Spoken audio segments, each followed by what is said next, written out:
ನಮಸ್ತೆ ಸ್ನೇಹಿತರೆ, ನೋಡಿ ಇವತ್ತು ಬಂದಿರೋಂಥ ಜಾಗ 1.5 ಎಕರೆ ಜಾಗ. ಈ ವಿಲೇಜ್ ನಿಯರ್ ಇರೋವಂಥದ್ದೇ. ಈ ರಸ್ತೆಗೆ 33 ಅಡಿ ರಸ್ತೆಗಿದೆ.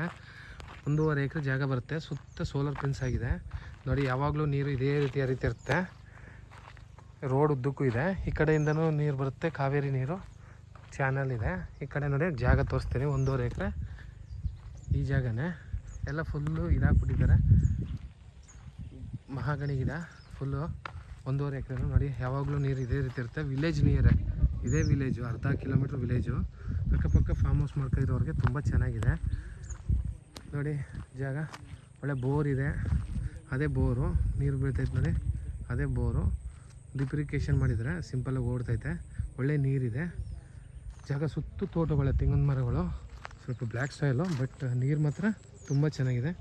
ಏಕ ರಸ್ತೆ ಉದ್ದಕ್ಕೆ ಬಾಕ್ಸ್ ಆಗಿ ಸ್ಕ್ವೇರ್ ಆಗಿದೆ ಜಾಗ. ಇವರು ಟೋಟಲಿ 50 ಲಕ್ಷ ಹೇಳ್ತಿದ್ದಾರೆ. ಕೂತ್ಕೊಂಡ್ರೆ ಸ್ವಲ್ಪ ಅದರಲ್ಲಿ ಭವಿಷ್ಯಬಲ್ ಇದೆ. ನೋಡಿ ತೆಂಗಿನ ತೋಟ. ಈ ಕಡೆಗೆ ಹೋದ್ರು ವಿಲೇಜ್ಗಳು. ನೋಡಿ CC ಕ್ಯಾಮ್ರಾ ಹಾಕಿದೆ. ಮಹಾಗಣಿ ಗಿಡ ಹಿಂಗೆ ಬೆಳೆದಿದೆ. ತೆಂಗು ಗಿಂಗು ಹಾಕ್ಬೋದು, ಬೇಡ ಅಂದರೆ ಗಿಡ ಕಿತ್ತಾಕಿ ನೀವು ಇದು ಮಾಡ್ಬೋದು. ಲೈನ್ ಇದೆ, ಕರೆಂಟ್ ಇದೆ ತಂದಿದ್ದಾರೆ. ಅಕ್ಕಪಕ್ಕ ಎಲ್ಲ ಜಮೀನುಗಳು ಕಬ್ಬು ಬೆಳೆದಿದ್ದಾರೆ. ನೋಡಿ ತುಂಬ ಚೆನ್ನಾಗಿ ಬೆಳೆದಿದ್ದಾರೆ.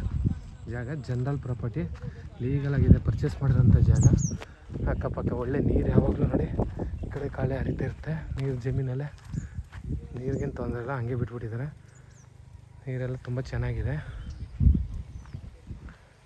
ಇವರು 50 ಲ್ಯಾಕ್ ಕೇಳ್ತಿದ್ದಾರೆ. ನೆಗೋಷಿಯಬಲು. ಮನೆಗಿನೇ ಕಟ್ಕೊ ಫಾರ್ಮ್ ಹೌಸ್ ಮಾಡ್ಕೊಳ್ಳೋರಿಗೆ ನೀಟಾಗಿ ಮಾಡ್ಕೊಂಡಿರ್ಬೋದು. ನೀರಿಗಂತೂ ತೊಂದರೆ ಇಲ್ಲ. ಪಕ್ಕದಲ್ಲಿ ಕೆನೆಲೆಲ್ಲ ಹೋಗಿರೋದ್ರಿಂದ ಯಾವಾಗಲೂ ಜಮೀನಿಗೆ ನೀರು ಬೇಕು ಅನ್ನೋರಿಗೆ ತೊಂದರೆ ಇಲ್ಲ.